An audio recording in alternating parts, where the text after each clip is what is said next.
and welcome to another episode of Comic Fridays. We're going to take a different tack this time because instead of having comics news and reviews as well as how-tos, what I want instead is to do a 10-minute special on how to repair old comics that you're scanning in. For those of you who use real-world materials to make your comics, like paints or just a piece of paper and a pen, that kind of thing, there are certain times when you need to adjust things once they're scanned in. So I'm going to use one of my very old examples. It's from 1997. It's a GCSE art project I did, which is one of the comics for the original set of The Life of Naughty Mouse, the first webcomic from the UK.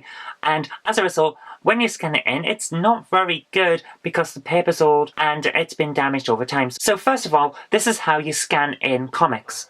Right, we've come out from the office because I can't do this there. There's not enough space to deal with the elephant in the room when we're dealing with preparing Knob Mouse comics for print. This is Knob and the Pies. It's from my old GCSE art project and it's on A2 paper. It's quite a large thing, so we can't just deal with this in a standard way where I would put a sheet of the artwork into the scanner, scan it, and then adjust things on Photoshop to make everything alright.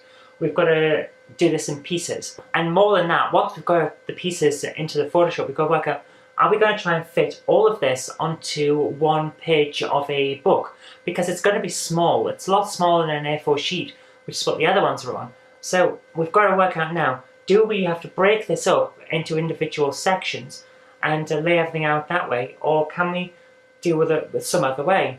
And that's going to be an issue, but that's an issue that we'll deal with once we get this prepared. So the first thing we've got to do is take this massive sheet of paper and try and scan it on an A4 scanner. Now the way we're going to deal with this is take this and put it into the scanner in sections. It's the only way that we can really do this properly. So let's turn the scanner on and we're going to put it in, and then we'll film this bit on it and move it up and scan this bit. And we'll probably end up doing it in 3 or 4 pieces to make sure that every single part of it is flat against the scanner. And that's the only way that we can ensure that each of the squares that we've got on each page is actually going to be usable in the final product. Start with the top and hold it in place. It's that way we make sure that it's all flat. It's much easier to do by hand than it is by holding down the lid. As you can see, this part of it wasn't down, so we've got to move across and put that into position as well. Okay, that didn't seem to take as long. Now we have to work out whereabouts we got up to. So, right, so our curve was in this. So we've actually just got the first row done. Got this row done, we've got to do this one now. It's going to take a while, but there's nothing we can do about that. We have to get this done properly, otherwise it's not worth doing at all. Scanning one file on one page is pretty quick, but when you're doing this piece by piece, you'll get aware of just how long these things take. So the funny thing about this is it was a GCSE art project, and we did a new comic story for the first couple of pages, and then I did a rehash of the original story. I always liked this story because it's colourful and fun. I actually made an animation of it, and if I could find the animation on the old discs that I have, I would be so happy. But unfortunately, that seems to have been lost to the depths of time. It's a shame that I never made these smaller. I just made a standard-sized comic book for my project, but I was given this huge amount of paper, so I used this huge amount of paper. So there you are. You have to do it in piece by piece if it's a large comic, instead of just being able to shove a piece of paper into your scanner. And once you've got it onto the computer, you can put all of the frames into the right place and adjust things, and it works quite well. For those of you who have old comics, or it's damaged, or there's just a problem with the scan and you end up with artifacts or something like that, it can be repaired. Don't worry too much. It can be repaired. So this is how you do it on your computer with your art package, and then piece everything together to make the comic out of the frames that you have.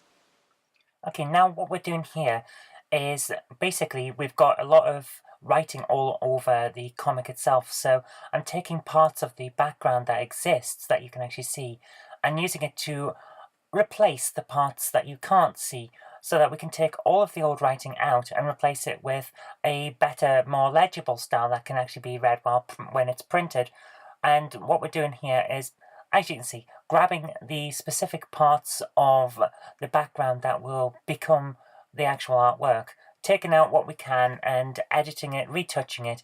The idea is that if you're using the original materials, then the new additions that are covering up the problem areas will look more in keeping with the rest of the comic.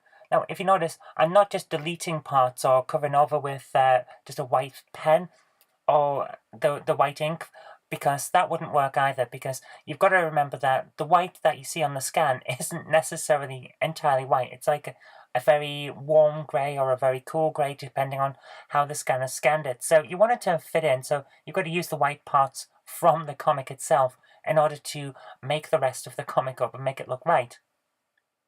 The advantage that I have here over perhaps some other types of comic is that the entire thing is done in coloured pencil, which means that it will have differences in line thickness and colouring quality. So when we're going over and just putting in bits, it's kind of more forgiving than it might otherwise be.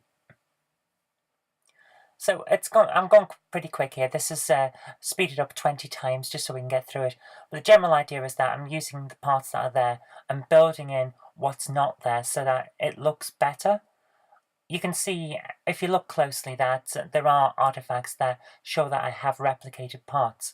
But it doesn't really matter. Once it's all finished, you won't really be able to see that, and that helps. It helps a lot. But the entire thing, it takes hours to do this. If you're going to try and sort out problems on a scanned comic, then you have to allocate a fair amount of time to do it. Now, some of what we've got here, it probably could just be left alone, as I'm doing here with the little device that Frankie's holding. I've used sections from elsewhere to rebuild it. I could have just left that out. I could have just left it as an orange line on the ground, but I think it works even better if you take the time to put together what should be there from memory, if you remember what should be there, or what you think should be there based on other parts of the comic. And just like I'm doing here with Bricky, I could have left that line off and just had colour, because in a lot of the comic, lines are left open. But taking that little bit of extra time to just touch things up while I'm here, it does an awful lot for the comic itself. Now, this is a part that I have to admit I didn't think worked out all that well. The wheel doesn't look round.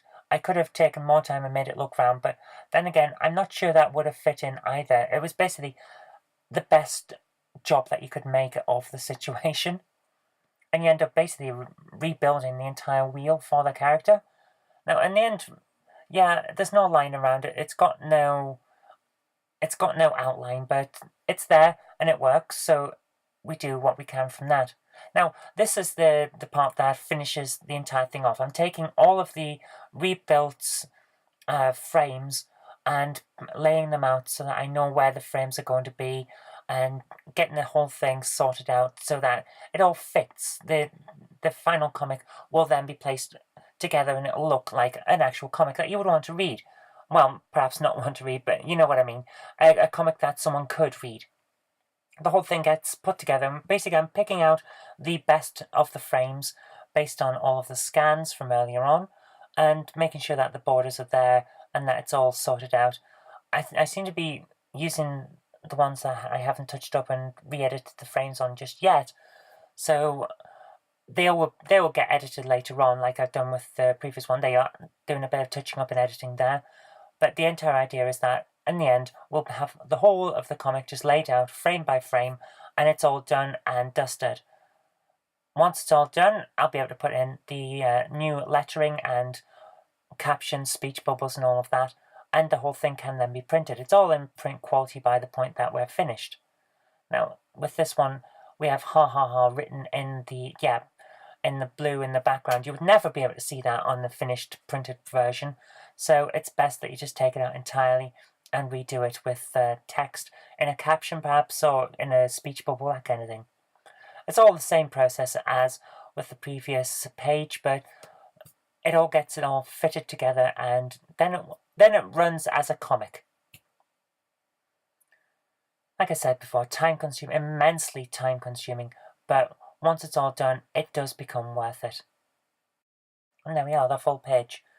like I said, I've put in the speech bubbles and captions and text and things like that, and it all looks much better. It's all much, much clearer, and now the comic can be put on the internet or printed. So there you are. It's an interesting technique, I think you'll agree, but it does work. It's time consuming, but then again, repairing any comic would be time consuming. Whether you use digital or real world techniques, it's going to take a bit of time and care and effort. But it is worth it in the end. Anyway, that's really all we've got time for this week, so thank you very much for watching. I hope you liked this, and if you did, remember to click the like button, share it with your friends so that they can see how to repair their comics too, and do subscribe for future videos because there will be more in the future.